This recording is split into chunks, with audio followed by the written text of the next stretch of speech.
Guys এটা নতুন experience. আমরা উপর থেকে নিচে নেমেছি, মানে পাহাড়ের থেকে নিচে নেমেছি, নিচে আসামের দিকে এসছি। আসামের নিচে উপরের দিকে 50 কিলোমিটার কোনো হোটেল নেই, আর নিচে 65 কিলোমিটার মধ্যে কোনো হোটেল নেই। আমরা এমনই একটা জায়গায় রয়েছি যে জায়গাটায়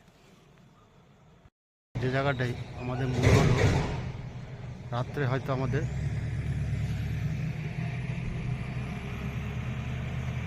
এই যে লাইট জ্বলছে, ওই লাইট জ্বলছে, ওর সেটের নিচে বসে আমরা সময় কাটাচ্ছিলাম।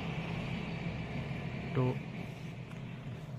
2 ঘন্টা কাটানোর পরে মনে হলো যে আমরা এই পেট্রোল পাম্পটা আবার এরকমই সিস্টেম ওদের, যে গেট বন্ধ হয়ে যায়, যে গেটটা বন্ধ